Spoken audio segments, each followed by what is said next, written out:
Welcome to YouTooSpain, broadcasting live on YouTube. On today's show, I'll be talking with our best mate, Chris from Upsticks, all about the top best apps and even the websites that will improve your quality of life while you're in Spain. Join us on the live chat over there or down there or wherever it is on your device. Or if you're watching the video back afterwards, you can chat in the comments below. There'll be loads of handy information and lively chat for you from beginning to end. So stick around for the whole thing. You're all very welcome to YouTooSpain. Still alive! And don't forget, let's dance.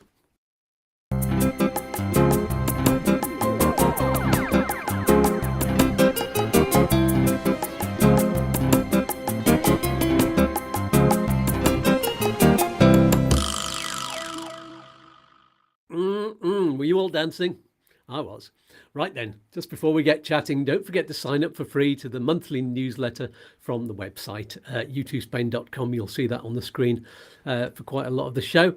And also a very quick plug for our lovely friends at Smart Currency Exchange, whom I always highly recommend for when you're moving or buying a house here. That's their speciality.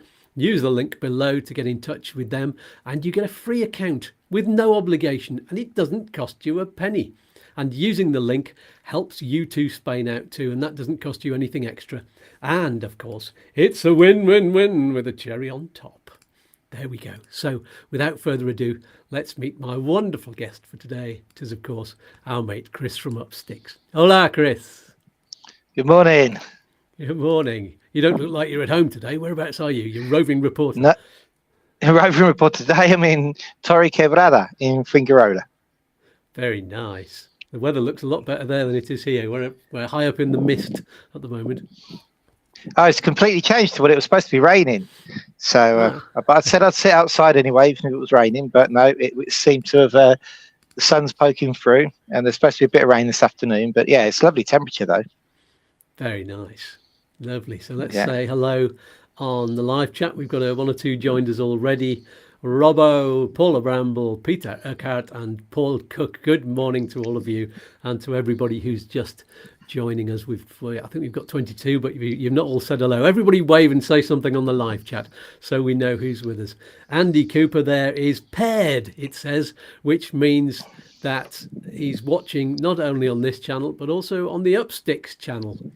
So if everybody would like to do that, then Chris will get the watch hours as well. And it's all very, very helpful and very kind. Andy Cooper says, morning, Chris and Skatz. Finally arriving in Arboleas on Wednesday. Now for stage 2 with Chris. Yes, the adventure begins.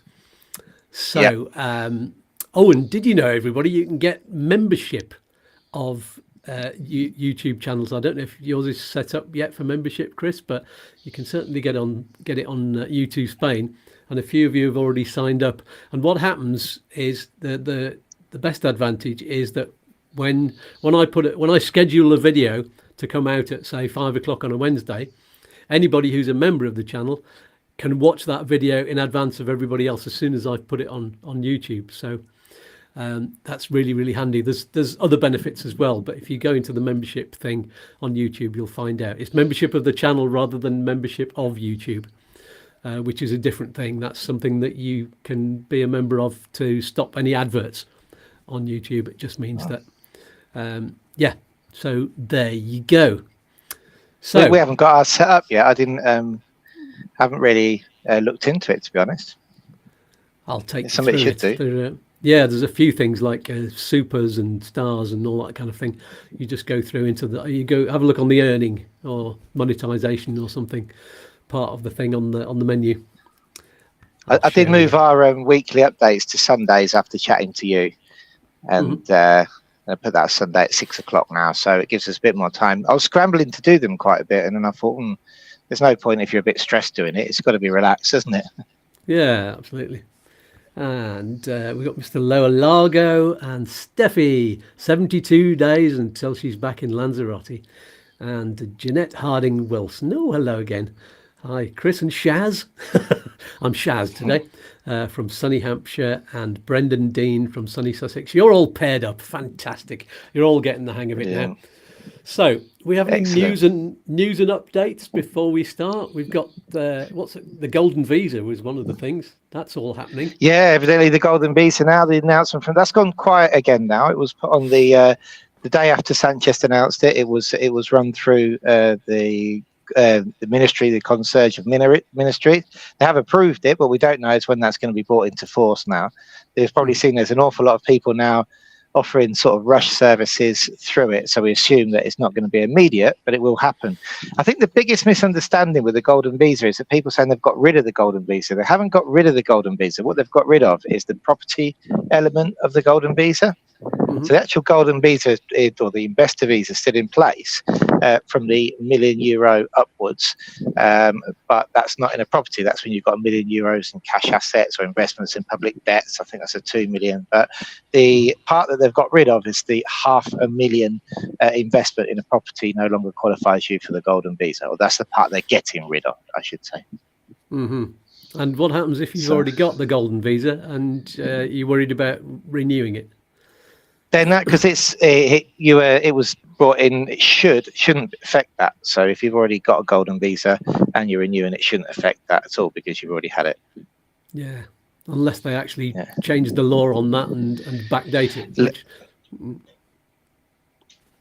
Which then I assume they'd have to give you another platform to move to. But again, the problem is until we see the text in what they publish, no one knows what's going to happen.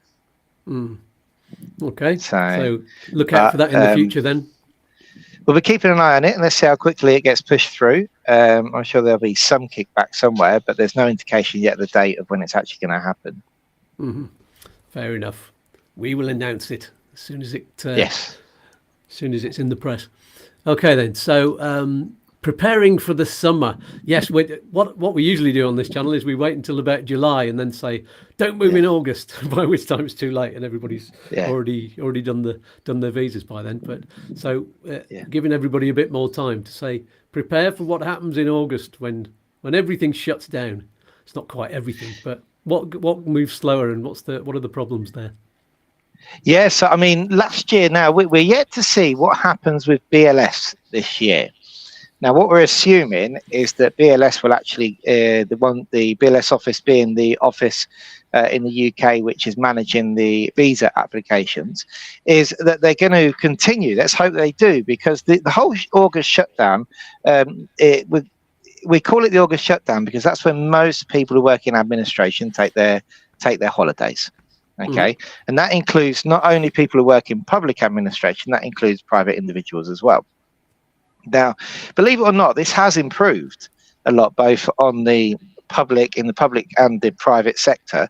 Last year, we noticed a significant improvement. And this year, let's see what happens with BLS.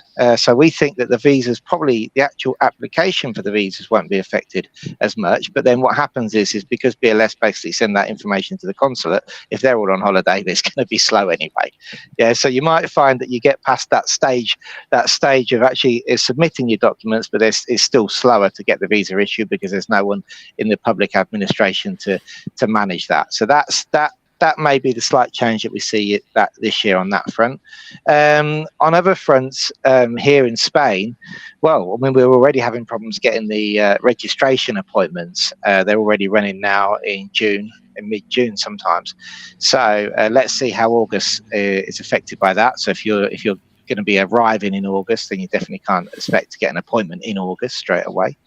And then obviously on the private sector, you'll find that if you're landing and you want to see somebody immediately, whether it be a lawyer, a gestor, an accountant, a plumber, electrician, whoever, you might just find that they're on holiday. And that also seeps into the first couple of weeks of September when they come back as well. So that's the sort of the things that you need to be aware of when, because this always coincides with people who, we're very busy at the moment because of people who are judging their days and coming in after the capital gains threshold. So people who are spending less than 183 days here in Spain want to come mid-July, early August. And that means that they're starting to do their documents now. So that's why this is always a bit of a rush period. Great. So, any other news updates? Anything else on capital gains tax? Capital gains tax? Did you have you mentioned that already? I haven't seen anything about that. What's going on with capital gains tax? Oh no, I think it's just the same as the as the August issue. It's about people making sure they've sold their house. Oh right, yeah. So what's happened is, as we know, we definitely advise people to get tax advice. Each individual's got individual circumstance, but the general rule, as we know, is if you spend more than 183 days in Spain in a fiscal year, then you become a fiscal resident and have to declare any income the following year. So now we're entering the tax declaration period from this month until the end of June, which is 1st of July, for everybody who was a fiscal resident in 2023. And that means basically, in simple terms, definitely whatever happens, find yourself a good accountant. Don't try and do it yourself with Hacienda. I've always had someone doing it for me because it's a better idea. It's the Hacienda is just a nightmare, and plus don't forget that the problems could arise 3 or 4 years later down the line, so you definitely need someone. And if you do have someone doing it, it's best to try and keep with the same person all the time. I was obviously with our friend Antonio, he does all mine. And basically what happens in this period when we do our tax declarations is we go to our accountant and we get all the money you've earned from whichever source it is that you've earned it, and you dump it on their desk. Then if there's anything they call them that you can write off from that, like for example children, I don't actually physically jump my children on the desk, but we do let him know that they're still alive and they're at school, which pushes our threshold up. And then in our circumstance, having a business, it's slightly more different because he already has the access from the quarterly returns. But it's getting to that point of the year where you go to your tax accountant and say, there's my pensions, this is the house I've sold, XYZ. And at the end, they come out with a magical figure that you have to pay. Or some circumstances, you get paid back. Yes, yeah, which I think I probably will on this because I've just paid a huge amount for the last quarter. So, yeah, but I don't think there'll be anywhere near as much for the next one. There. Yeah. So, hello to Anton Cares. Yes, you're flying down to Spain later on today, and see you tomorrow. So, and Terry. Yeah, I'll see you on Monday, hopefully. Yeah, brilliant. So let's get on to the apps then. That's the whole point of today's show. We're going to have a lot of fun with this. So I'll bring them up one by one. I can display the first one. You've got a lot of articles on your website, on the Upsticks website. So I'm going to bring up the Upsticks page for a lot of these. And you can click on a link on some of these pages, which will take you to lots of different apps. So the first one, this is an article all about Bip and Drive, useful apps for Spain. So tell us about this one, Chris. Very handy. Yeah, so I mean, this is part of our drive when this came with the conversation. Just to give our website a plug, was because we've got 250 articles on our website, and a lot of the times we've done one a week for the last 4 years, nearly over 4 years, and a lot of the time we write them, and Jane writes them, my colleague, and then we just leave them there. We don't actually use them or get them out there, and we're going back through them. And that list that I sent you, I can't believe we did so many about the apps. So we're trying to regenerate or bring back to life some of our older articles. And this was, I believe this initially came from a conversation that we had about me doing my road trips. And Jane was like, I've just seen this app, which is Bip and Drive. Basically, it's a European-wide app which allows you to, if you're a professional, there is a small subscription, but it allows you to have a little gadget in your car, which means you can go through the tolls without stopping. It will just automatically charge you. If you've got an electric car, you can actually book your charging station, and there's also some parking advantages there as well. Yeah, tolls, car parks, queues, tickets, all that. Yeah, avoiding queues and tickets. And you can buy fuel as well.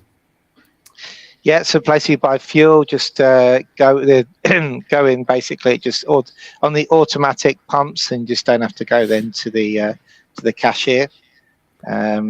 Very handy. You can even So yeah, arrange upgrades to vehicle insurance, and yeah, park and ride facilities. You can pay for car washes. You can even book your ITV on it, your MOT. and the park and rides obviously now quite big in places like Barcelona and Sevilla. Yeah. Let's just get And onto will the last. become. Sorry, I'm just showing the app there. Oh, Yeah, so that tells you everything you can do, and there's all of the frequent use, paper use, electronic tolls, exclusive insurance, and yeah, lots of things. Oh, that does look really, really good. I'm impressed. There you go. So that's the and it's first one. Europe wide as well. So if people going around Europe as well, it's handy for them. Yeah, and I found this other one. Well, kind of accidentally. I went parking in Granada on street parking. You know where you find a sticker on a lamppost saying if you want to park here, you need to pay through this app. So, and there are actually two different stickers, one for one app and one for another one. And I went for this one.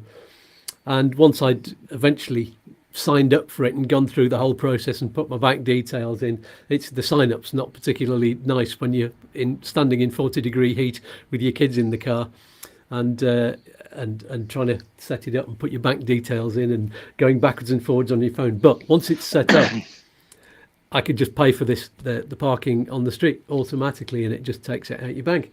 And when I turned up one day in Mijas Costa, we drove into a car park, and the before we could even press a button or get a ticket, the barrier went up, and then there was no ticket came out. So we just drove in, and then we thought, well, how are we going to get out again? And we didn't know what had happened. So we went to the tourist information booth, which was just next door to the car park, and said, I don't know how we're going to get out of the car park. We just drove in and the barrier went up. And the woman on the desk said, do you by any chance have an app that you've used to pay for parking anywhere? And I said, oh yeah, I did that in Granada. So I looked at my phone, and it had already come up with a notification saying you're in this car park, and we'll charge it to your phone when you come out. And of course the barrier to get out just opened. It's recognised my registration number, so all sorted. And so this app does some similar things to the Bip and Drive. You can rent garage space, find a car park, do your airport car park, redeem coupons, pay for blue zone parking. Yeah, groovy. I post paid a fine on there in Montreal. So at the Montreal police station, it's a blue zone outside, and I parked and didn't put a ticket in the window for whatever reason. And then I got a little ticket on the window, and it had a thing with a QR code, and it said, download this app and you can pay €3 now, or if in 24 hours, within 30 minutes, or within 2 hours, it was like €7. With 24 hours, it was going to be a €60 fine to my house. And I did it on that app and got away with it and never got a ticket through the post. So there you go. Brilliant. How handy is that? Right. Yeah. So let me just let's get rid of the previous one and that one. Next one is Alert Cops. Oh, this is really, really handy. Yeah. This is a really handy application. Lucky, touch wood, I haven't had a need to use it myself, but this is fully in English. So if you have a problem with communicating in Spanish, or if you just arrived, then you can actually call the police or report something using this app on your phone. It's very, very handy to have, and probably one of the most essential ones, I would say. Yeah, absolutely. I've just got it. I've got it on my phone right now in front of me. You can report theft, robbery, assault. There's a button for deaf people, so that you can access all those services. You can report aggression or fights, sexual assault, gender violence, hate crimes, squatting, radicalisms, animal cruelty, lost or missing people, bullying. And there's also a special one for if you're walking the Camino de Santiago. You can let them know where you are, and if you get into trouble, there you go. And you can call or chat. So yeah, I think it's brilliant. Oh, there's an alert test. Oh, there's also vandalism and damage on the next page.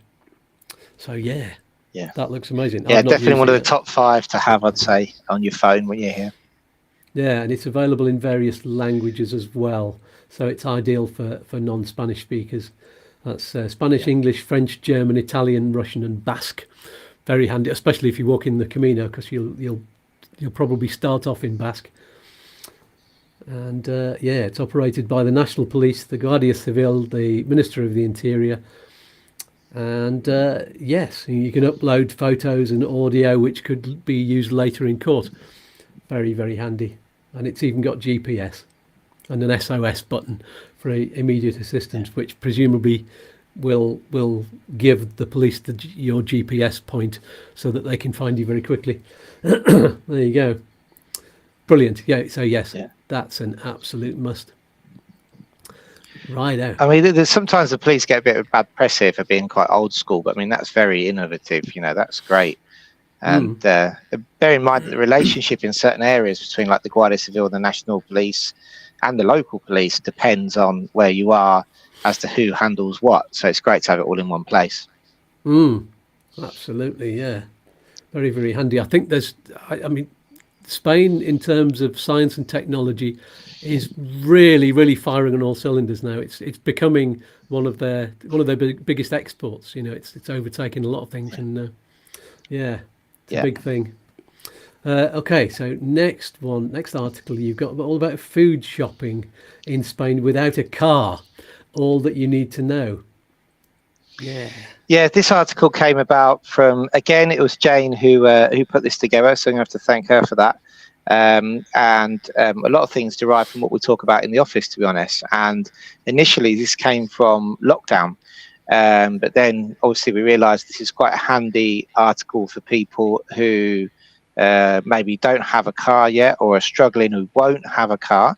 And it was part of our sort of drive and part of my talk to people about their decision of where they're actually going to live. And when we went through it, we didn't realize how many places there were you could actually just order online and get deliveries. And now a lot of the services that were put in place in lockdown still stand. So Mercadona's online has been very similar to Tesco's in the UK, for example. You can just go online, choose your products, and they're delivered to your door. Yeah, it's brilliant. And it also saves your regular items. And also, if you do prefer to go and choose your items, both Mercadona, I think Dia Supermarket do as well. You can actually go get your trolley and then just say you want it delivering. And you stand there, sign off, and then they take your trolley off to a magical land where it arrives in your house. Brilliant. So that looks quite an easy one. I've just clicked it onto English as well, so it's available in English. So if your Spanish isn't very good, you can understand what's going on. Brilliant. Okay, and there's one for as you can see on Upsticks article, you've got a link for Carrefour, you've got one for Eroski, Alcampo, and Condis. There's not a link for that one. Unfortunately, it says on here this was written in 2022 though. It says Aldi and Lidl are dragging their heels. I might have to update that actually. I think they were. We've never used Aldi and Lidl. Now, Dia Supermarket, which I think when you actually go into a Dia, they look pretty naff. They always look unorganised to me. But they have their online portal is brilliant. That's the one that we used in lockdown an awful lot, and it was fantastic. So yeah, that was. There's definitely options there as well, and also check with your local providers. So if you don't have one of these big supermarkets close to you, a lot of the local shops actually do deliveries as well. Our local Deer, I'm not sure if they do deliveries, but they're actually really well laid out. So we go in there a lot, and their bread is the best. So really, in Competa, out of all of the little, because we've got obviously we've not got hypermarket style shops in Competa. There's not the room, but there's still decent sized supermarkets. We've got an Eroski as well. And they've all got their specialities. Eroski's got a meat counter as well with a butcher there who can slice it how you like it. Lara loves Deer. Lara likes Deer and Aldi. She said that's her two favourite places. So I know. to shop. I didn't used to like Aldi in the UK. I don't know what it was about it. I just remember not liking it. But and we didn't have one nearby in Ireland, so yeah, we were always using different ones. Oh, there's also on this. Yeah, carry on. Just saying, mention going back to Carrefour there, just one thing that you reminded me of. So the food shopping in Carrefour is great because that comes and you can get it delivered. The only thing is when you go on Carrefour's website and you order electronics, you just have to be a little bit careful because they have this sort of like an Amazon platform where sometimes it comes from a third provider. Oh, so okay. It's not actually directly from them. So just have a look when you go onto their electronics where it's actually coming from. Only reason is because when we bought a TV last year, and then when I looked into it, it turned out it was being delivered from someone else, and it looked a bit, I don't know, I backed out of it. But the food stuff's great. Yeah, that doesn't have a button for translating into English. I can understand everything on it, and it's got pictures on it there as well. But of course, I have got this translation available anyway, so you can do that with Google or whatever you're on. So there you go. That helps. For people with children and people got family coming over, if you're part of the Carrefour club, we don't, to be honest, we don't use Carrefour that much now. But when the kids were young, things like nappies, any baby products that you might need with the Carrefour club, you very, very often that it's all 3 for 2, and they're quite focused on that. And it was always the most reasonable place to buy our baby equipment. Oh, that's handy. Looks like you can get a discount on your first order there as well. And yeah, lots of little discounts. 50% on picked mussels. Very nice. Beer and Listerine, that's it. Beer and Listerine, that's exactly. You can just mix the two. It's very handy. Get your teeth cleaned after you've been out on the raz. Which one comes first? Yeah.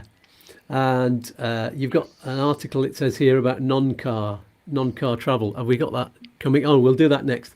But you've also got specialists in online food shops. There's foodie.es, Vegan Food Club, Zoo Plus for pet food and supplies. There's online pharmacies. And there's, visit your local weekly market.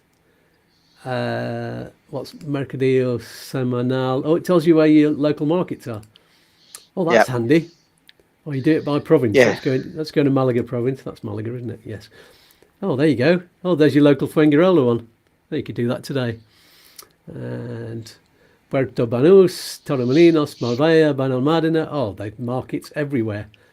Fantastic. Torrox Costa, that's my nearest one. Fantastic. Oh, what we've noticed with the markets is the price of meat seems to have gone up, but the price of fish seems to sustain. So suddenly whereas fish used to be more expensive than meat, things you have a cheap meal having meat, it seems to they've leveled off quite a bit. So, it's actually as cheap to get fish sometimes now as it is meat in the markets, which is great. Cool.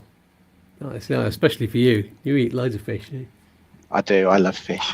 And you can eat. If you learn how to cook it, we had sardines last week. €12 worth of sardines was 3 kilos, and it fed 2 families. It's like fabulous. That and fresh bread. Yeah, if you've got the sticks to do them on your fire, they're fantastic. Yeah. Might have them tomorrow. We're going to be going to a chiringuito in Malaga for that tomorrow. So Tiendo, that's another recommendation on this article. It's an app and website where you can check the best deals in your local area, download coupons, get cash back. Oh, look at that. That looks handy. Yeah, I'm going to have to save all of these on my favourites. And there's Glovo, that's a Spanish food delivery app. That'll bring food to your office. We can verify that. That'll bring anything from curries to McDonald's, which isn't a good thing, probably. Forget that. Yeah. How to get fat very quickly. Yeah. Just eat.es, that's a city focused one. Uber Eats, you've not got a link to that, but that's easy to find. Wetaka, that's a weekly subscription service for natural ingredients, personalised menus. food in the box. That's another similar thing. It's got veggie and low carb options and things like that. Oh, so there's loads on just on this article. There's so much that you can access. That's brilliant. Yeah. It's worth tagging that article because I think we assume that, and even that, you're used to having deals in the UK when you come over here, you don't really look for them for food and stuff, but you can, there is a lot out there. A lot of it be localized, depending on where you are. Like, so it's different for you in Compton than me and Al are in, but you definitely can get deals.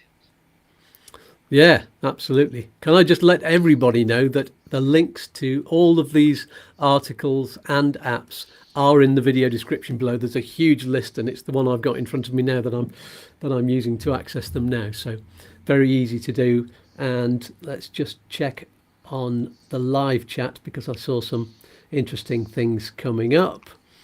Oh, no, thanks, by the way, to whoever it was clicked on our donate button in the top corner, the top left-hand corner there. Thank you for your donation. And Gino Monaco says good morning from Toronto in Canada. And Kev the Argonaut is with us. Oh, Robbo's asked an interesting one. What is Amazon Prime delivery like in Spain? Used to be a little bit difficult from my experience, but I think it was to do with the delivery company they were using. I'm not going to mention their name. They were slow in the past, and it was taking more than 2 or 3 days to get there when it's supposed to be there next day.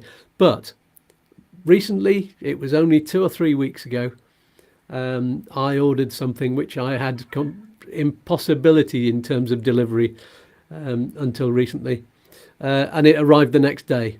Everything has started arriving the next day. I ordered something on Thursday, and I got a notification that it was in yesterday, and I'm picking it up today from my local shop where I get things delivered. So how's it with you, Chris? Do you order from Amazon? Yes, we do. So we use business Prime. So I can't actually get Amazon to my house because we live a little bit in the country, and it's not, the only thing that we can get there is the Chinese delivery man, which is cool. Yeah. The Amazon to the business works really well. When they use depending on the supplier, sometimes they use the Correos Express. Mm-hmm. So Amazon, with the Amazon vans, works extremely well. Prime always turns up the next day. It's very rare it's late. But when they use Correos, sometimes they make a mistake. So we had them where we had paper on the monthly revolving things. We need about a box a month. And one day they couldn't deliver it. And they never attempted a second delivery. They just took it to the post office and gave us a notification. I didn't realize what it was. And then obviously I asked Lara to go and pick it up. And imagine when you go there and someone says, there you go. You can carry it. It was ridiculous. And it was all. So, yeah. But no, generally, Amazon Prime is pretty good. I say on the business platform it is. It always turns up. Mm-hmm. Brilliant. For those people who've got businesses, what you have to be a little bit aware of is this, again, the source of the product, because we bought some chairs and we couldn't download the proper factura, and Antonio told me off and said, well, this hasn't gone through customs, and I don't know, Amazon give it to me. Yeah. It turns out it was a Chinese supplier who didn't give us the proper thing, and I couldn't write off the expense for the office chairs. So you just have to be a little bit careful where you're ordering from if you need a bill. Yes, absolutely, and you can see it on the page of the item that you're ordering, whether it's an Amazon item or not. Yeah. Saxtabulous featuring Jude Madden says, morning from brand new Marina Alta resident yesterday. Oh, welcome to Spain. And by the way, Aldi UK and Aldi South, which includes Spain, are different companies. That's very good to know. Thank you. So I think there's a relatively new Aldi somewhere near us. Is it no, Nerja's got one. I think it might be Torox. I can't remember now. Anyway. Oh, JM has a good question. Just downloaded Alert Cops. Can I fill in my details before I need to report anything, please? Don't want to start a full-scale alert when I have nothing to report. I think you can. I believe you can. I think when you sign up, yeah. I think and then they'll have all your details pre-registered. Yeah, I think it wouldn't make sense if you couldn't do that without alerting them, because you definitely need to do it. You don't want to be doing it when you're stuck, with a broken leg, fallen over somewhere. Yeah. Although it's not actually that's probably not the same app that you want to use. You would use the 112 app if you had a broken leg and you needed to call the emergency services. But if you wanted to, if somebody was breaking into your house, oh no, that would be an emergency as well. If you're reporting some vandalism somewhere, then you don't want to be filling in your details before you do that. So it's a yes anyway, after all that rambling. Phil Quantrill says, morning from a not sunny Mojaca, from Phil and Kim. Oh, that's a shame. I'm sure you'll get some more sun tomorrow or the next day. Morning, Phil. And Steffi says, I heard that the Canaries can't use Amazon. Do you know if that's correct? Don't know. Oh, I can find out. I don't know. We'll ask Jess, who's my sister-in-law, works with us over there. I don't know. Yeah. Shall we ask? Yeah. Ask, and we'll report back on that. Or does anyone else live in the Canaries that can answer that question that's on the live chat today? If you are, then tell us all. Brilliant. Okay, so let's move on to the next one. Oh, how to travel in Spain without a car. There's an app for that. Fantastic. Tell us about that. Yes, this article again came from a chat in the office, and it's an enumeration of all the apps that you'd need if you haven't got a car and need to travel in Spain.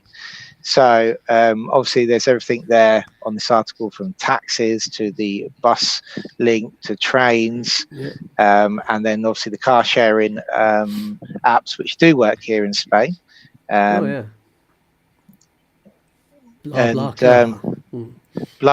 Yeah, I was with some clients yesterday actually who don't have a car and travel not only around Spain but around Europe using public transport and the BlaBlaCar just to plug in the gaps of when they couldn't get a train somewhere. They said it's absolutely amazing. Brilliant. Yeah. And there's another two, Amovens and Amicoche, two of the Spanish ones. Brilliant. Oh, take the initiative and ask if your employer or school already has a carpooling offering or WhatsApp group. Now that's a good idea. Set one up for yourself. Yeah. Brilliant. And there's different bus services. Yeah, what were you going to say? I say you could do that now because you've got some experience with organising going up and down to Malaga, haven't you? Yeah, absolutely. We do have a WhatsApp group called Skatz Lifts, and I just put up another appeal because a lot of the people who were initially driving me have hopped off on holiday for a couple of weeks. So I put an appeal out, and I've got about another 10 people who are now listed on there as well. So and because my first stage of my treatments finishing in a week and a bit, I'm already loaded up with people and full, and they're all going, oh no, I wanted to give you a lift. So sorry to disappoint you all, but we're going on to stage 2 soon, and that's going to get more complicated because I think I'm going to have to be in Malaga for most of the day. So I'll have to get somebody drop me off in the morning and somebody else pick me up in the evening. So we'll have 2 people on a day, but it's only one day every 3 weeks, and that might change depending on what happens with my blood test results. And so it's going to get a bit more complicated. So yeah, a WhatsApp group is perfect for that because everybody gets a message at the same time. Okay, loads of different bus companies on your article there. I've used the Alsa app for the buses. I've used on a few occasions.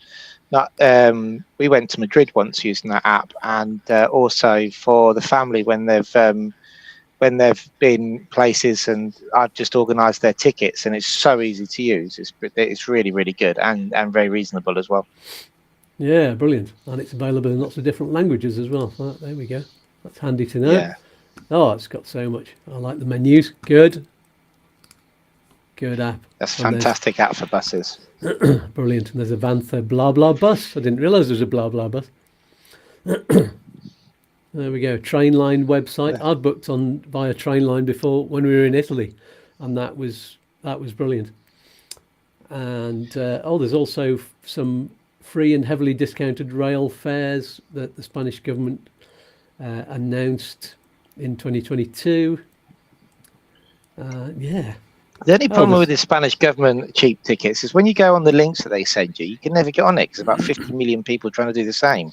Yeah, they do like a Spanish government Ryanair sale, and I was trying to get ones to Madrid, see if I could get them on the fast one, and you're now in number 10,462, and then it timed out. So they don't always work those, but yeah, you've got to be quick. Oh, so many things. There's Renfree getting around. Oh, there's so much on this article.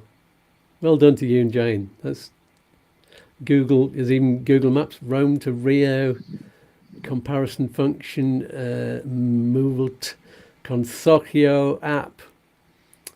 Oh, that brings everything in Malaga under one umbrella. Oh, that's very handy. Yeah. Organised tours for, for foodies, history buffs, wine lovers. I'll just stop at wine lovers. That's the one we want. And there we go.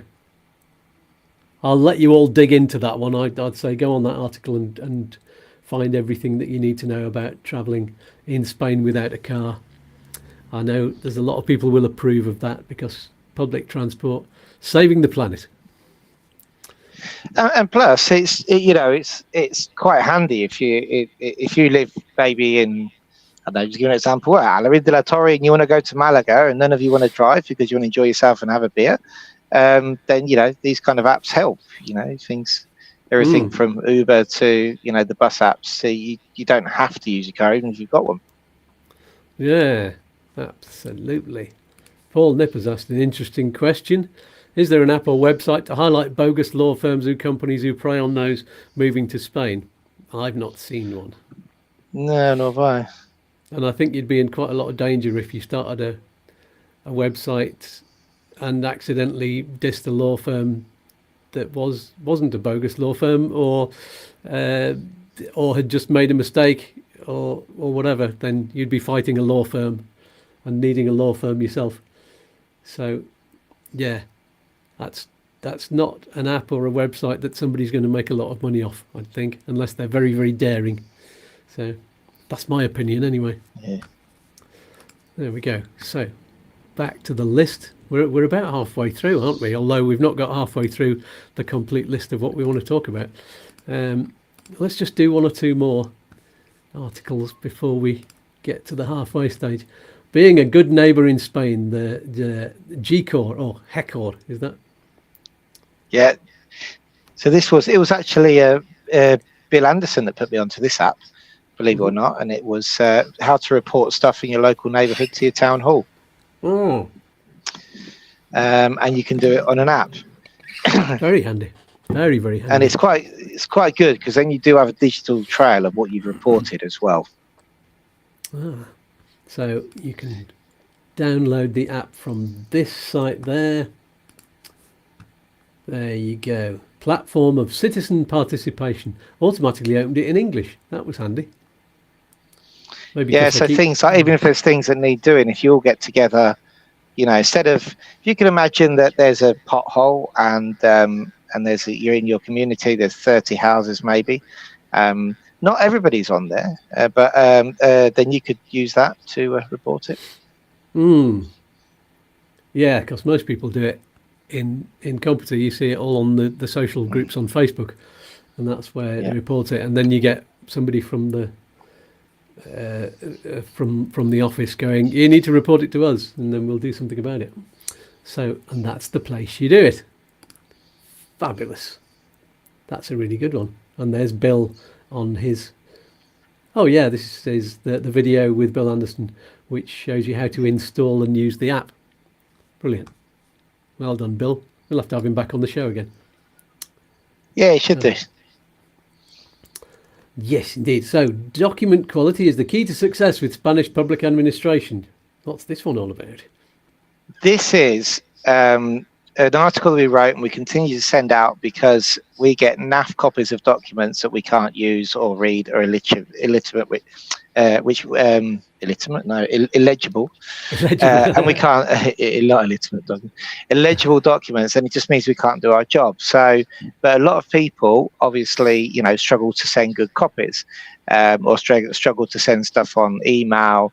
And this is basically an explanation and introduces people to places which can assist you in putting documents in the right format to send across on email or something like that. The I Love PDF app and website is absolutely fantastic. That is free. We use it quite regularly in the office, and you can do everything. The main thing there is you can compress your PDFs. You can exchange your JPEGs for PDFs, make them JPEGs to PDFs, or in reverse if that's what you want to do.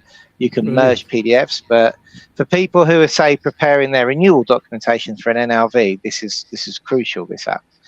And do PDF to Excel. That is, how do they do that? It's fantastic. It's free as well. It's fantastic.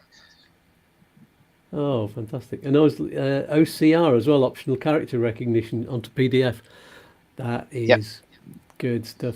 I remember when OCR came out, and it wasn't very accurate, but it's brilliant now with the AI. Fantastic. That's another one to save. If you're moving to Spain and you need to organise documents, that's one definitely need to stay in, and please watch the video, which explains what it is as well. Yeah.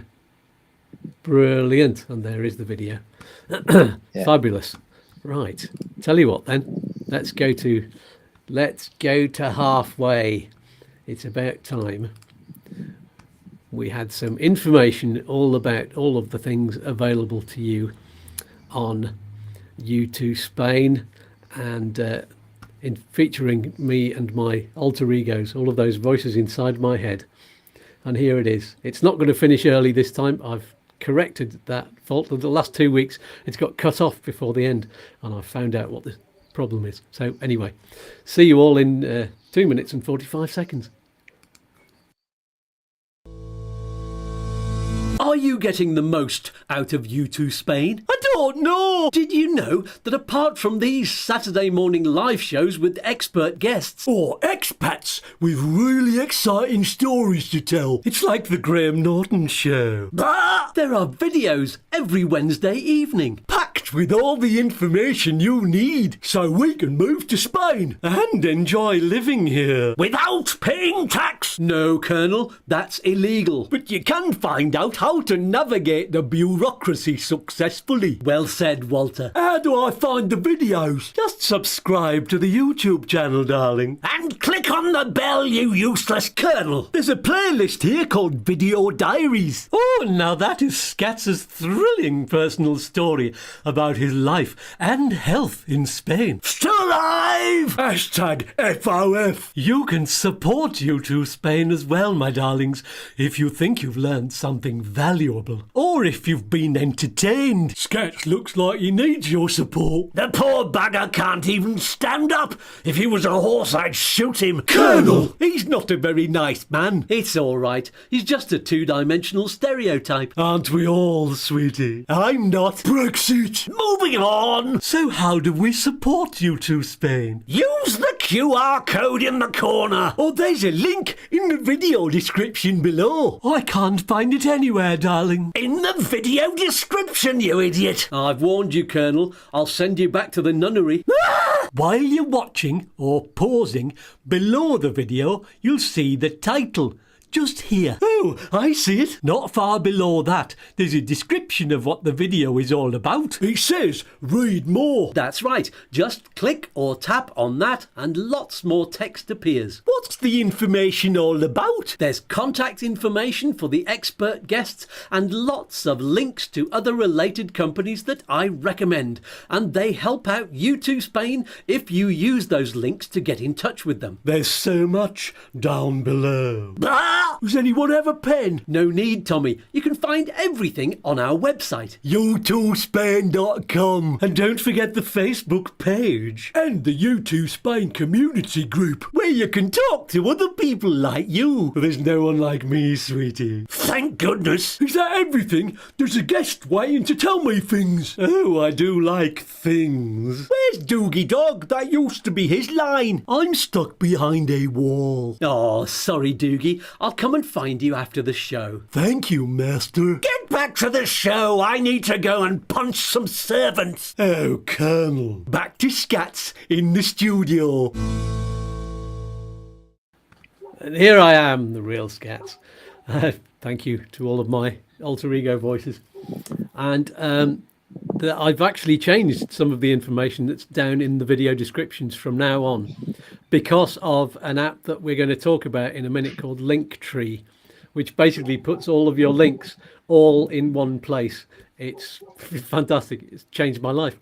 And you get an app which is, it just basically takes you, the one link takes you through to a load of buttons which are all laid out beautifully so you can see everything about what you do. Anyway, I'll display it on the screen in a minute. In the meantime, let's get on to the next thing that we need to share. The next special app. Oh, that's the one we were just talking about. Let's get rid of that one. Renewing your Spanish driving license. This is talking about the DGT website, isn't it? Tell us about this, Chris. Yes, this is me, DGT. So this is the app. So this was always talking about renewing it as well. But this is the app, I think, that we were saying about how you can have your driving license actually on your phone so you don't have to carry it. Mm-hmm. So this is something that the Spanish have embraced absolutely. We've having, especially younger Spanish, there's quite a huge divide. Now, I don't know in the UK if it's the same other places, but it's very rare that you see anybody now who's under 35 actually carrying any cards or driving license, because they just basically have their bank card on their phone and their driving license on their phone. Mm-hmm. And there is a movement to actually have the electronic DNE on the phone. So basically, as long as your phone's charged, you're going to have an electronic ID, driving license, and a payment method, which is handy for a country where a lot of people spend their time on the beach.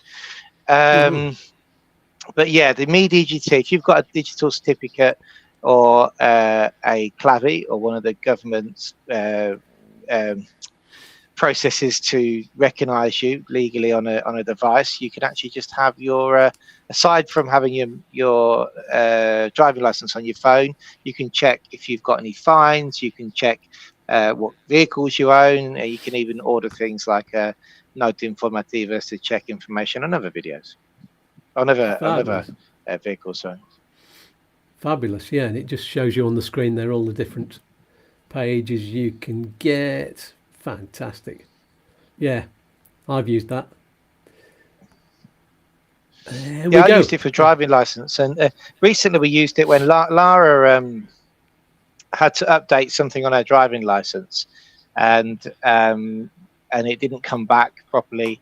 But because it'd been issued, she managed to get it up on her app, so it's perfectly legal.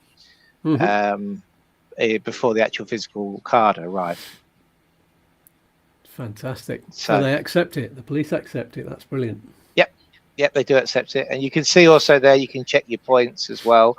And you can also set up things like text message notifications. So when you do get caught speeding, then you'll get a notification to say you've got a notification, so you can not miss it, download it and pay it.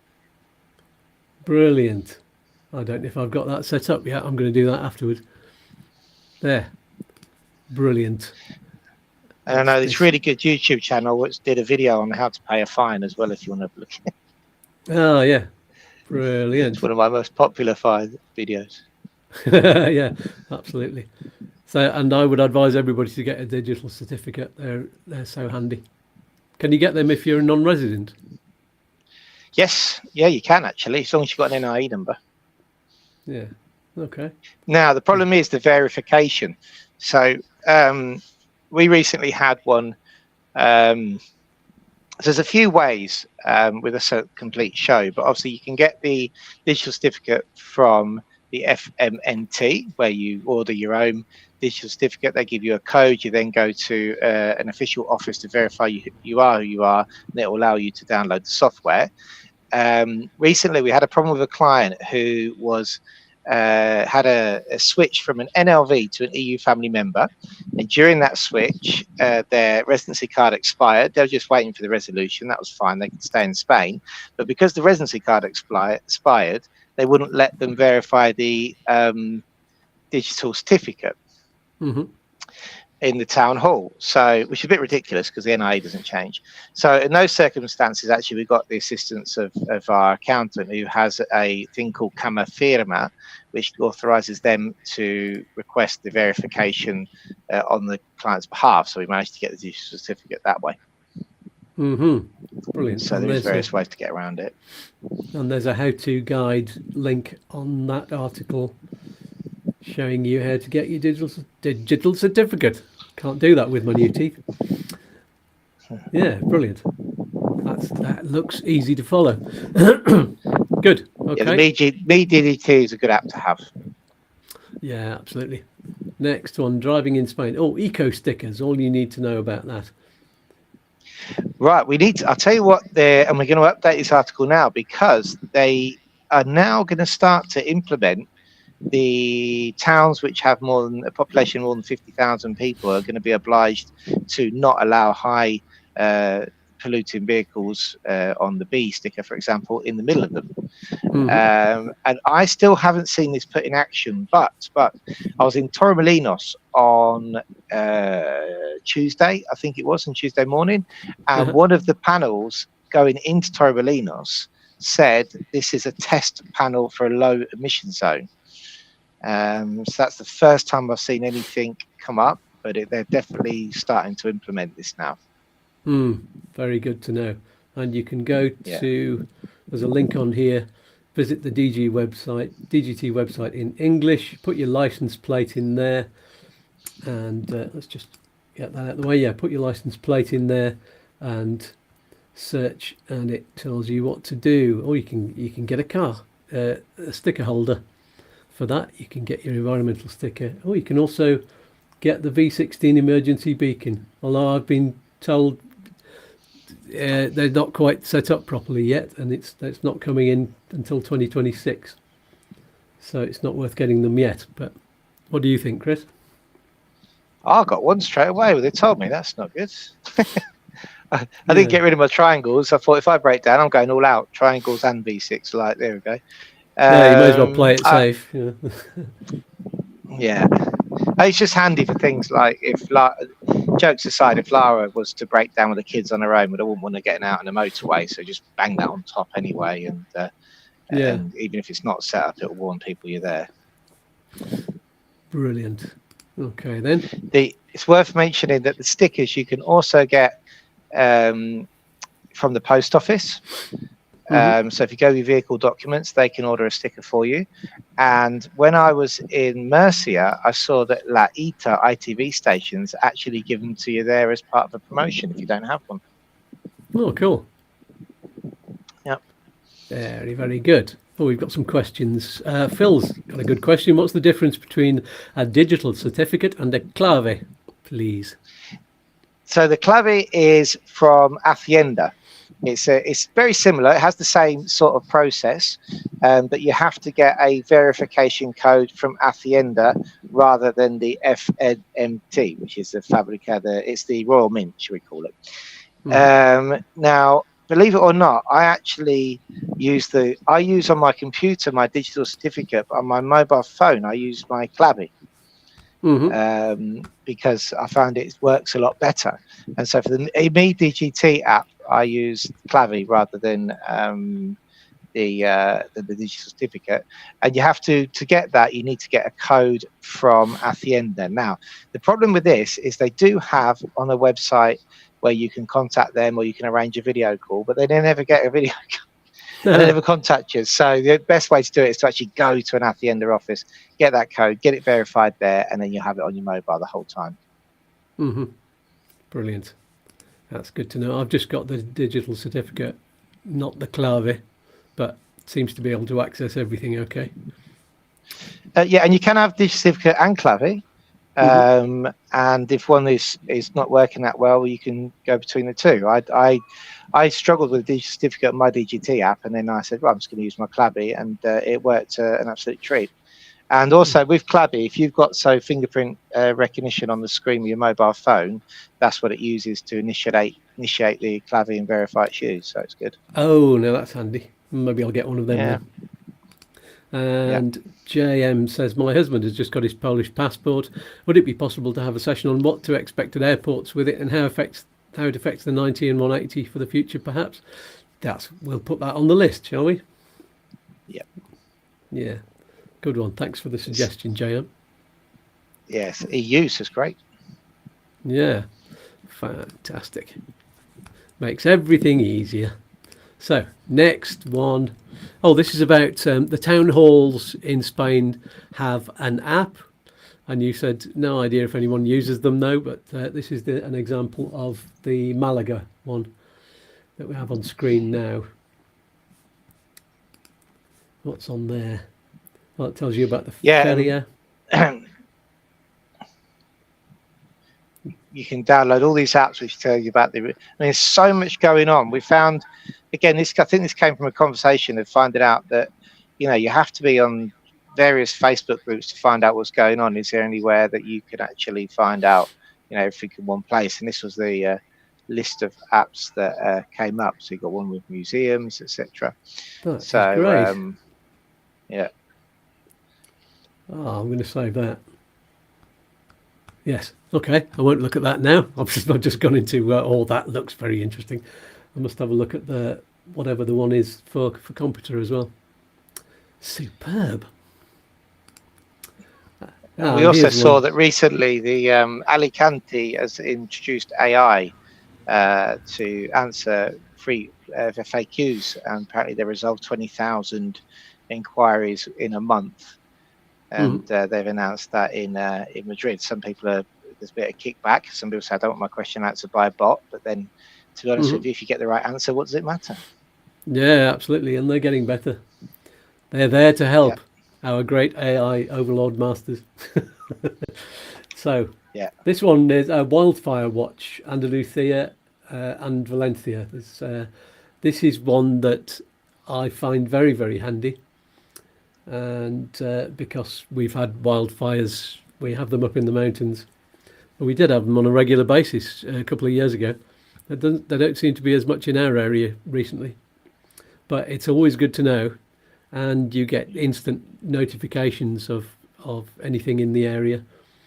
And also tells you how many helicopters are there and how many firefighters are there, and there's photographs and videos showing where it is. So very, very handy if it affects what you're doing. Yeah. You had big fires in your area, didn't you? Was it last year? It was no, it was the year before actually. So was it last year or was it? I did a video on that and I can't remember now. Yeah. I went up to the mountains to see the aftermath. I think it was the year before. Because I remember, because my parents were here and we could see the fire from my house, which is a bit scary.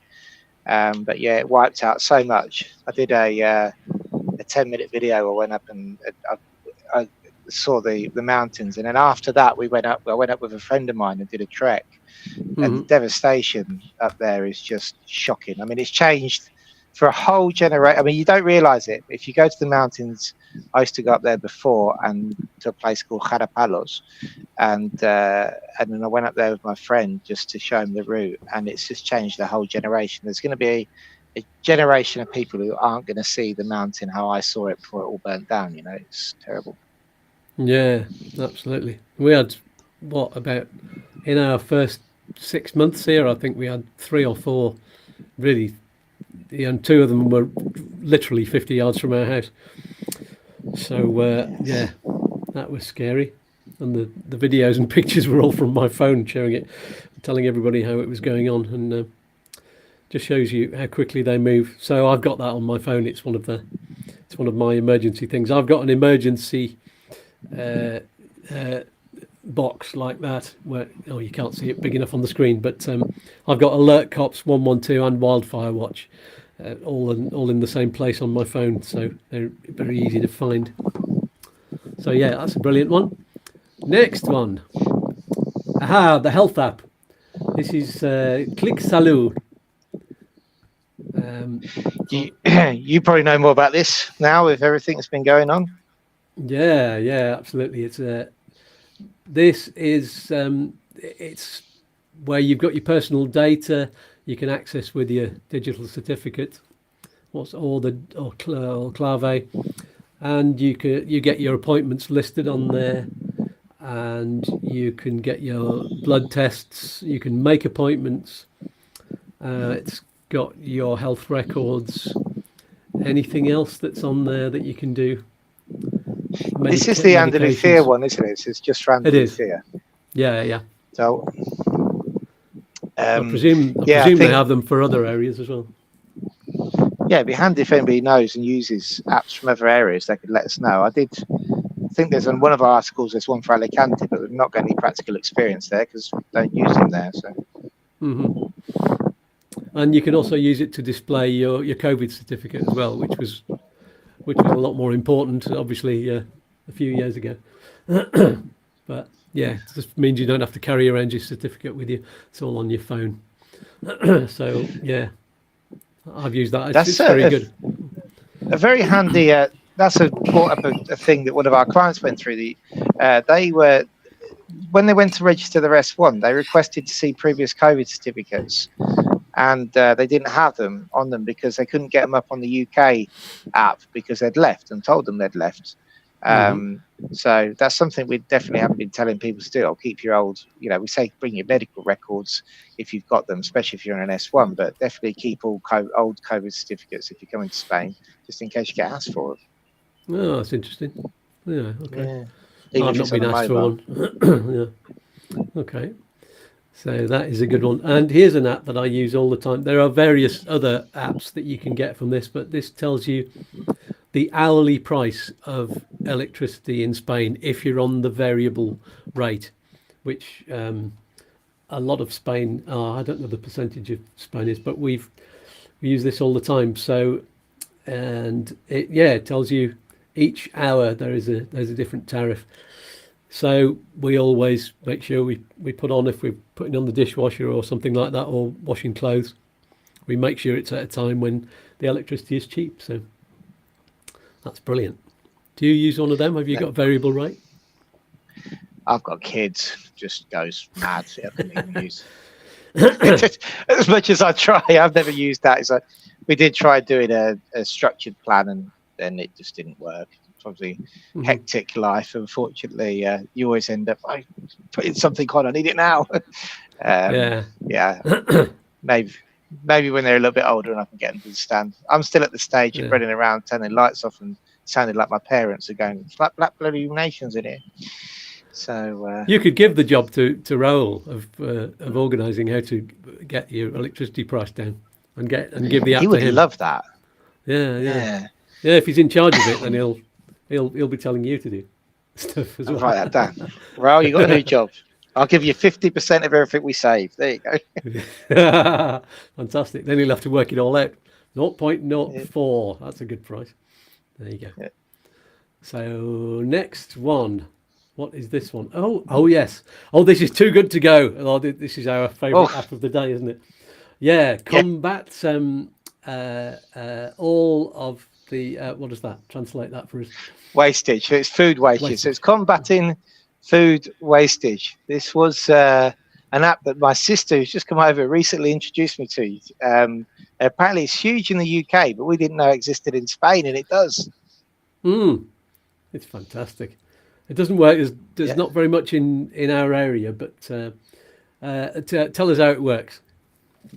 So basically, you download the app. I've used it twice now in preparation to for this video because I was completely intrigued.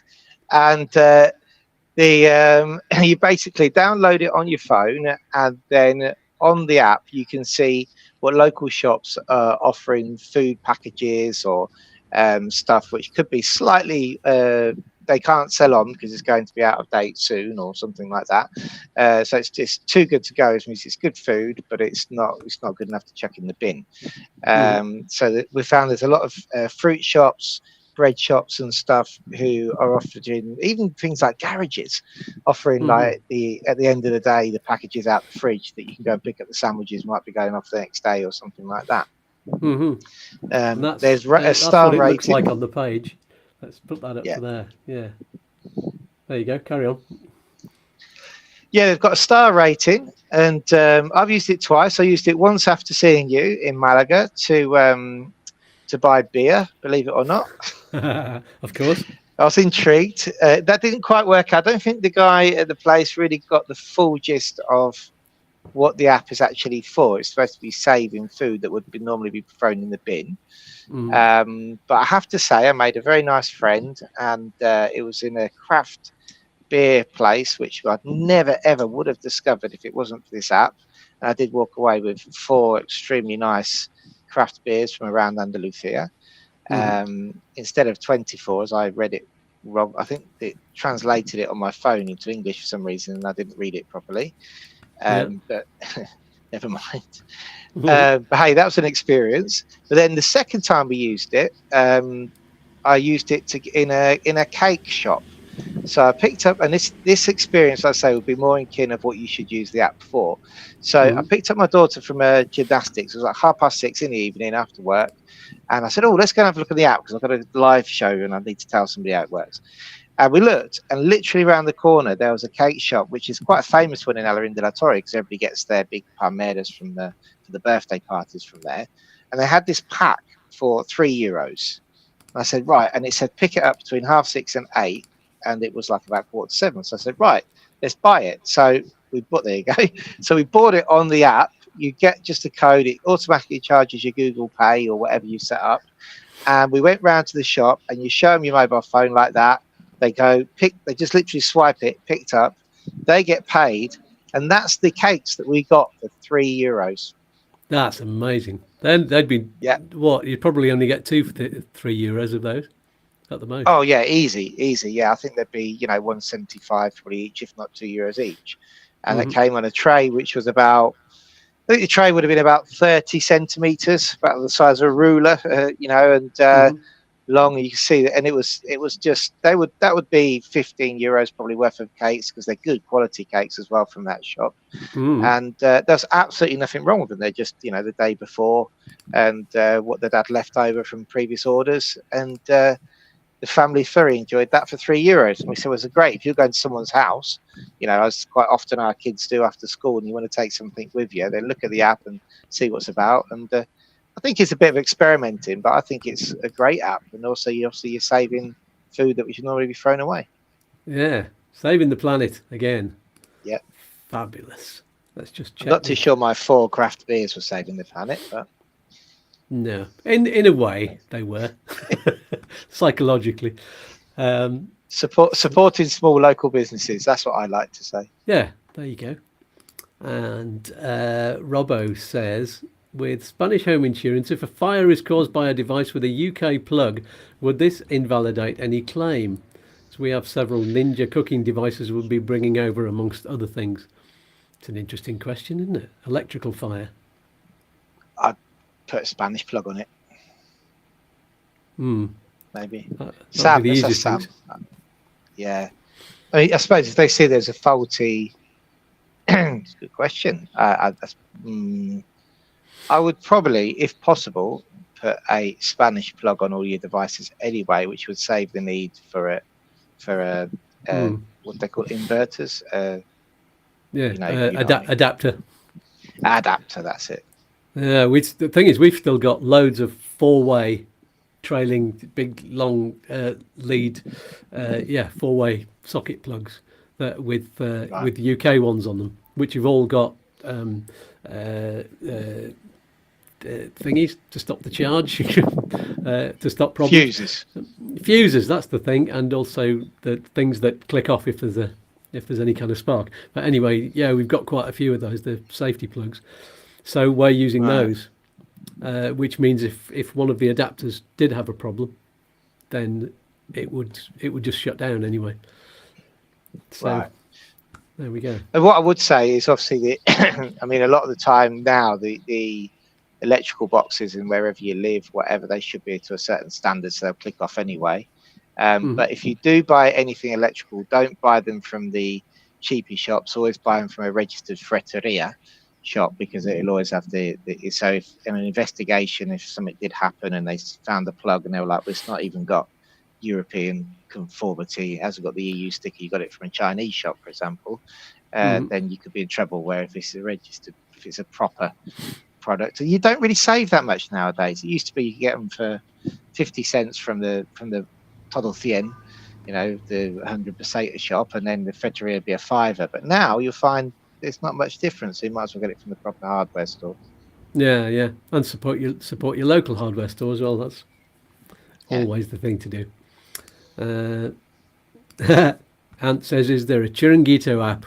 Well, if there is, I'll be searching for it. There we go. We should make one. Yeah, that's a good idea. John the Joiner has an off-piste question. What's the vibe with tourist protests and Brits buying little properties in proper Spanish residential areas? We speak Spanish, have lived there and want to live in their community. Is there a problem with that? I don't think there is. Yeah. I don't know. We live just by default a very Spanish lifestyle because our kids go to public Spanish school. We've always lived in Spanish areas rather than in areas with more immigrants, and we've never had a problem. In fact, we're with some of our best friends today, and they're Spanish. So yeah, no, I think you haven't got a problem there at all. Yeah. Cool. Right. Moving on to the next app, which is Yuka. Somebody suggested this one to me. Oh, it was my music mate, Mitch. This is something that looks at, let's see, what do? You scan the barcode and it tells you the health impact of the product that you're looking at. So particularly food products and cosmetics. Very handy. It tells you how many calories, how much salt there is, how many additives. It's a 100% independent product. There's no advertising on there, and evaluating the quality of your foods. That looks very, very handy. I've not tried it out yet. There you go, crispy tortilla. We'll have to have a look at that. I haven't seen that. No, there we go. That's a recommendation. This I've got the Windy app. There are lots and lots of weather apps, but I always found this one really handy. It's kind of best specialised weather app in its category, outdoor activities, leisure and sports. I think it was set up by some people who wanted to do, the water sports like sailing, surfing, fishing. It was especially set up by surfers, I think. So, and they always want to know what's happening and where. And they need to know the wave direction, the wave height, the wind direction, wind gusting speeds, and the temperatures and the tides, all kinds of things. So I think it's you can try it for free, and then if you want all of the features of it, you have to pay. But I've always found it relatively accurate. You can never be completely accurate with a weather app. We were looking at it the other day and it said it's raining now, and we looked out and it was blazing sunshine. So sometimes it just hits it really wrong, but you get just little patches of weather up here in the mountains, and sometimes you just don't know. Yeah, I've got a patch right here. This is why I had to put my sunglasses on, because I couldn't see what you were doing. But then right here, if you can see it, there's a big patch coming over there behind me. But where I'm sat, it's I'm turning my favourite summer colour red. Yay. So, moving along quickly, because we don't want this show to go on for 2 hours. Oh, no, what have I done? Stop sharing. Didn't mean to do that. We need to go on to that button there and get off that one. Oh, yes. Somebody said Schengen Simple, of course. The best way of finding out, I say it's the best way, I've reviewed all of these 9180 day apps, and this one stood out way up and above all of the rest. So I'd recommend that you get that if you want to know anything about 9180. It makes the whole thing simple, and it's the only one that if you've already got something booked in the future and you wanted to book something, it's the only one that can actually look both forwards and backwards and see how that affects whether you need to rebook the one that's further in the future than the one that you're trying to book right now. So it's a lot more of a complicated algorithm that they've put into it, means that you can never overstay, and that you won't overstay on that holiday in the future that you might have already booked your tickets for and you can't get a refund. So, and and it also, there's also parts of the app that if you click on it, that you can show passport control. This is where I went, this is when I left, and this is where I'm going in the future. And as you can see, this is my total days, this is my 180-day window, and it's all there in front of you, in front of them as well. And you get a deep understanding of all of the countries that are EU and non-EU, and where you can go and what you can do. So very handy. And that's just on the Apple Store at the moment, on the App Store. But they are bringing out in the next couple of months the Android version. So there you go. I'll advertise that one any day.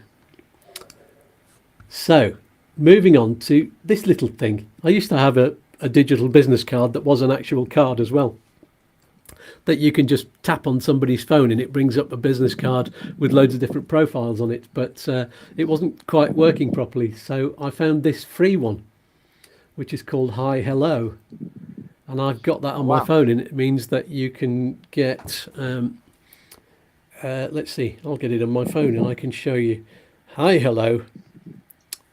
And let's just take this off the screen so you can see me in bigger, and I'll show it to you. So I have 3 different profiles on there, and it's all graphically represented really, really nicely and all colourful. So if you want to know anything about my music thing, for a start, I've got Skatz Gigs, the Skatz Man, and it opens up this profile, and you can see further down it's got, I'll have to look at it to read it, it's got an email address to contact me, a WhatsApp, it's got a promotional video, it's got my Skatz music page on Facebook, and the WhatsApp. The other one was a telephone number. So and it tells you everything you need to know. So you can just, and if you send, and you can share that link, there's a share button on the bottom, and you can send it to people as an email, or you can send it as a text, and all they do is they open it up and they can access all of that information all in one place, and play a video with me showing what kind of music I do and what my act is like and what I look like on stage. So that's brilliant for that. And there's a business card for everything to do with YouTooSpain, and it brings all of that up. It's got the website, the YouTube channel, the Facebook page, and the Facebook community group. And I should really put an email address on that one as well, so you can find out. And then there's just another one that I set up for my details if I just wanted to send my phone number to somebody, and my WhatsApp page. And it's even got a Google map to where my house is if I wanted to tell people how to get a delivery to me or something like that. That is just extremely handy. Digital business cards, it's the future. And fantastic. I've seen that before. That looks really good. Yeah. And that version is totally free. There is a pricing thing where you can put loads more information on there. You could put your whole business on there. It almost takes over from being a website. You can put, like for example, for Liz, my wife's business, she has different prices for different massages and different aromatherapy oils and things like that. You can put all of the pricing on there. You can have different pages which are all down there, all on the one page, all under the one link, and it's fantastic. That's good. That could be a good way for us to inaugurate all of our articles. So I've been sort of trying to extract the articles that relate to stage 1, stage 2, and different various stages of moving to Spain. That could be a good place to store them all and send them to people.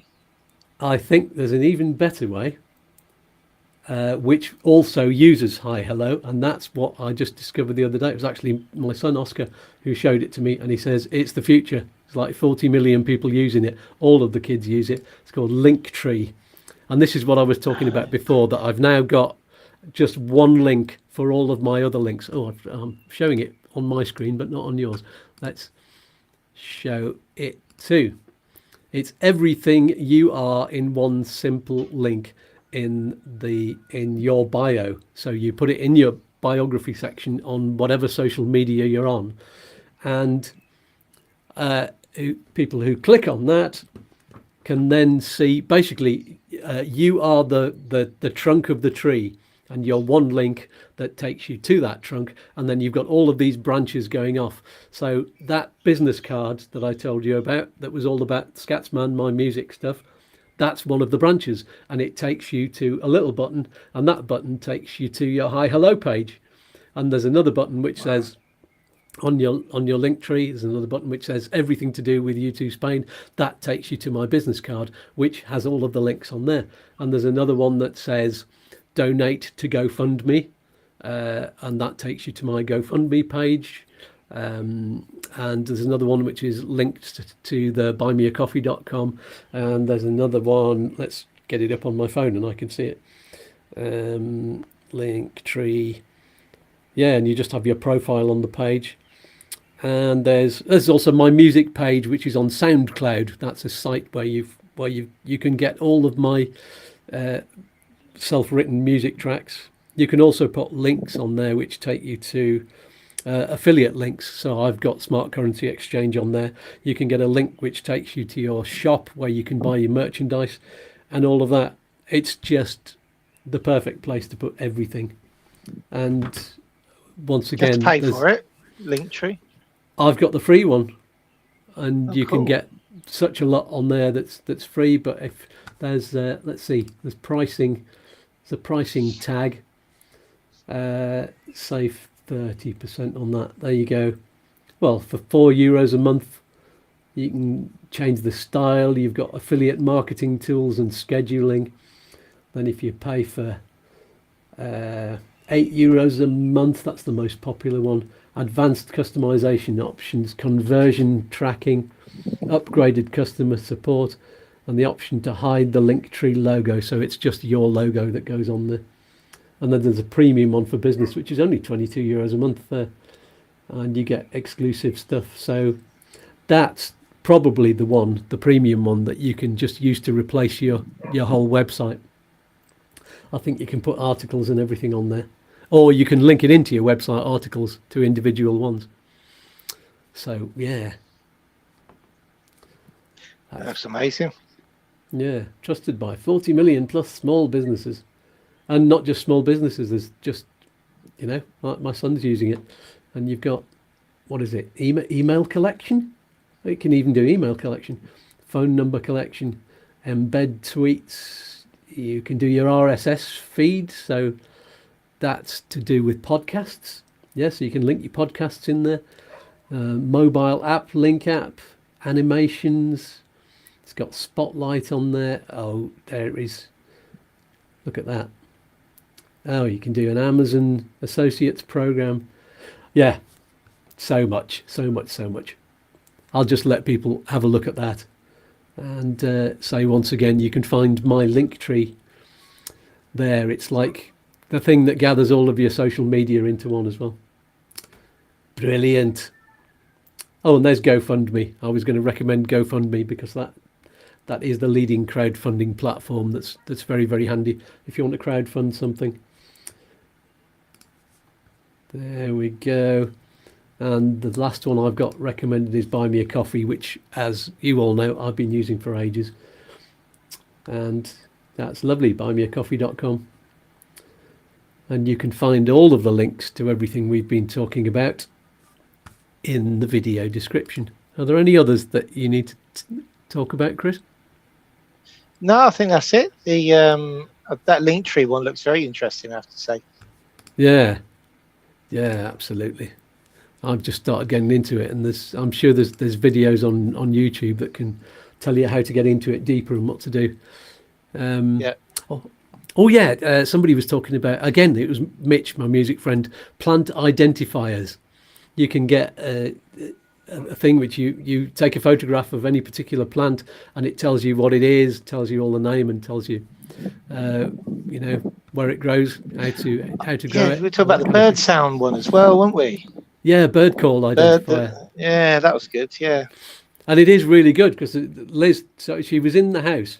She turned the app on, and she was just walking out of the door to hold it up, and it came up even before she got out of the house with what this bird was and the picture of it, and it was something she'd been wanting to know for at least a year. she'd heard the call before, and she's going, I can't see it. Anyway, it's a little bird high up in the tree or something. And she was wondering, what is it? It's just such a lovely sound. But yeah, and I think you can get one where you take a photograph as well. So like the plant one. And I think there's different animal ones. I think you can get ones for spiders and stuff like that as well. So there's all kinds of stuff that's driven by AI as well, because robots can identify things better than we can, apparently. Yeah. Look at Google Lens. That's always Google Lens is a handy tool if you just got Google Photos and just lens any photo. It seems to be better and better nowadays. Yeah, and you can translate as well on the Google app. Google Translate. Yep. You hold up your phone, the phone camera on the Google app, the Google Translate app, and it translates it in front of you. When I had what did I get? A Toyota Prius I had in Ireland. And it had been brought over from Japan, and so the radio and everything was all in Japanese. The panel on the front, the thing to set up your Bluetooth and everything, so that you could join. Everything was in Japanese. And I was how can I replace this? And they said it's going to be a bit difficult. Even Halfords would find it difficult to find the right connectors and put a new one in, but the thing that you can do is put your Google Translate app up to it, and it translates it. Sometimes it comes up with some absurd translations when it's translating Japanese, which are very funny. So it did take me like twice as long to work it out, because sometimes if you take it off and put it back again, it comes up with like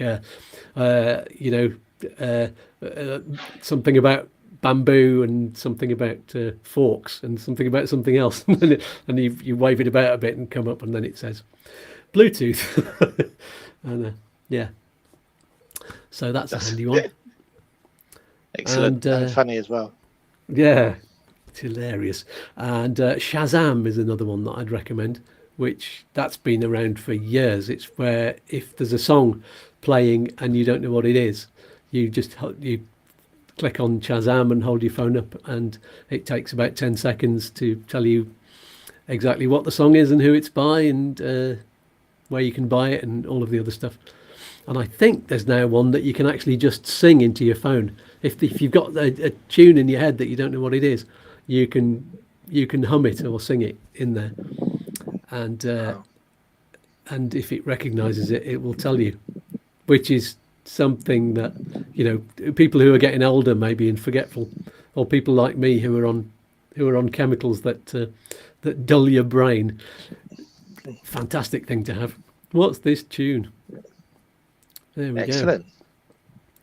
go. And someone was suggesting Ella Verbs, which is an app which gives you all of the conjugations for all of your verbs in Spanish. Oh, really? I suppose we've talked about Spanish learning apps, haven't we? I'm a bit lost with those. I don't know what people use.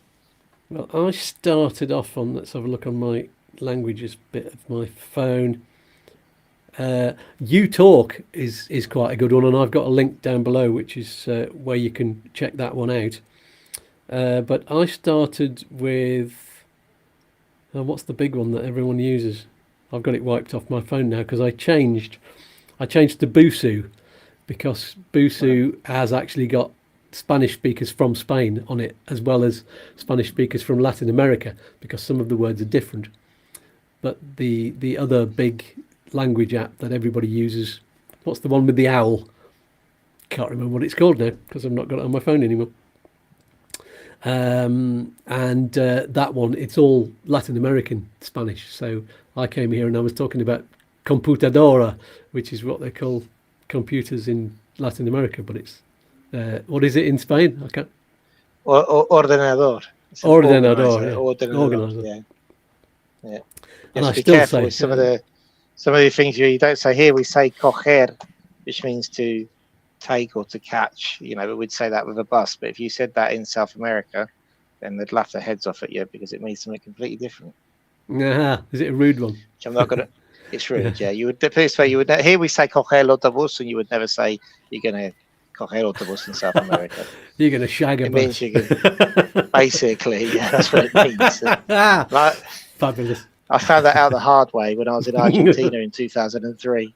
I said, "You're going to do what to the bus?" I was like, "I just want to get it." So they all get their camera phones out and go on then. Go on, Yeah. Well, unfortunately, when I was in Argentina, camera phones didn't exist. But yeah, they definitely get their cameras out. But yeah, that was quite. I found out quite a bit on that because I was still learning Spanish at the time, where I was making mistakes from my Castellano to the Castellano that's in South America. Brilliant. Kev the Argonaut says, I did see you giving the Skatz treatment to some Toots and the Maytals. Yeah, where did you say? What was the Toots and the Maytals track I was doing? I do lots of reggae and ska, so I can't remember. They do some great tracks. And again, my mind has gone blank. They did. You are in treatment. We'll let you off. Yeah, absolutely. Hopefully my brain will come back at the end of this all. There we go. And so, any more questions on the live chat as we move to the end of the show? And it's Monkey Man. Thanks, Kev. Yeah, I was doing the special version of Monkey Man, but I didn't realise that was a Toots track. Of course it is. There you go. So yes, if you've got any more questions, then put them quickly in the live chat. And while we're waiting for any more questions to come in, because of the time delay, let me just remind you that once we've gone off the air, put your comments in the comments below, but do it in YouTube, on the YouTooSpain YouTube, or go to Upsticks YouTube as well, if you want to ask. Yeah, put it on mine if you directly. can. Put it on ours. Yeah, if you want to get a quick answer. And don't put it on some random Facebook expat group where you found this video shared, because there'll only be me who'll see it, and it'll just disappear off into the comments into the future. But my videos are always on there, and you can always find the comments, and you can always find the answers on there. So there we go. It's a win-win-win with a cherry on top. It's all free. Everything is free on here. But if you want to demonstrate how much it's been of value to you, then donate. Use the QR code in the corner, or if you're not able to hover your phone over that at the moment, use my Linktree, and you can find all of the different ways to donate. And don't forget to smash the like button and subscribe, and click on the bell if you haven't already, so you'll be the first to know what's coming up each week on the live shows and the midweek videos. And do the same on Chris's channel as well, on the Upsticks YouTube channel. So Duolingo, thank you, Robbo. That's the language app with the owl on it. Thank you very much. And Gareth Gareth Hackland is on. Hola to you. And Robbo says, great show today, fellas. Hashtag chapeau. Is that you tipping your hat? Thanks very much. Okay, so that is about all of the questions for now. So before we find out what exciting guest I have on next week's show, let's say a huge thank you and a big hug and a kiss to Chris for being wonderful once again. And we'll see you in a couple of weeks. What are we going to talk about in a couple of weeks? We still haven't organised that yet. We haven't organised it. We'll talk about it on Monday if you want. This was quite. I quite enjoyed this. I know we normally talk about residency. We can always do a residency section, but the old living in Spain stuff's quite fun as well, isn't it? Because it also poses a lot of questions and things. We're always trying to find out. I said it on our channel the other day. It's hard when we're just focusing on that one point of people getting a visa in our industry, but then when you realise all these other things which are going on, it's nice to know it from everybody else's point of view, isn't it? Yeah, absolutely. So we did have a suggestion. We did have a suggestion early on. What was that from JM, saying, would it be possible to have a session on what to expect at airports once you've got an EU passport? I don't think we can fill a whole show with that, actually, because the answer is relatively simple. You can get through a lot easier on an EU passport. In Malaga at the moment, you can expect not to be stood in the queue for 3 hours. Yeah. Which is what's currently happening in Malaga. But anyway. Yeah, brilliant. Yeah, fantastic. So maybe we'll put that just as a little news section at the beginning of the next show anyway. There we go. Yeah. All right then. So thanks very much, Chris. We will see you very, very soon. Ta-ta. See you later, guys. Bye-bye. So on next week's show, I've got in my notes that it's Chris from Upsticks. It's not. I've just not updated that, but I know exactly who we have on next week's show, and that is Lucia. I think, no, what am I doing? Yes, Lucia Melgarejo. This is all about, we're going to be talking about finance and especially about the wealth tax, because there's been an update on that. Lucia is a wonderful financial expert. She's been on the show twice, or is it 3 times before? And she's really good. I enjoyed the last 2 shows immensely, making finance interesting and exciting, and it's very, very important to a lot of you, I'm sure. So I very much look forward to that, and I look forward to seeing all of you here next week. Anything else? Just make sure you got your questions ready. You can prepare yourself in advance, or just prepare for a lovely chat. In the meantime, you can ask questions in advance on the Facebook page or group or under any of the videos. Or if you need to get in contact in any other way, then check out my Linktree. I'm going to be saying that every week now. And so thank you all for joining me on the live chat, for watching the video back afterwards, leaving comments, hitting the like button, buyingmeacoffee.com or a GoFundMe. I think that's the buymeacoffee.com. And I'll see you either on the midweek video or the video diary on Fridays, or live next Saturday morning at the regular time of 9 o'clock if you're in the UK or Ireland or Portugal or the Canaries, or 10 o'clock if you're in Spain or anywhere in Central Europe. So that's all for this week. Somebody pass around the magical app comparison cookies, and peace and love, peas and fluff. Let's get the peace and love one up. There we go. I don't often flash that one up on screen. And here's one final message from all of those voices in my head at YouTooSpain. Bye for now. Bye. Goodbye. Toodaloo. Peace and love. Peas and fluff. Oi, oi! Don't do anything I wouldn't do. One more cosmic dance? All right then. Look, Mum, I'm dancing. Oh, I'm all a quiver. Let's dance.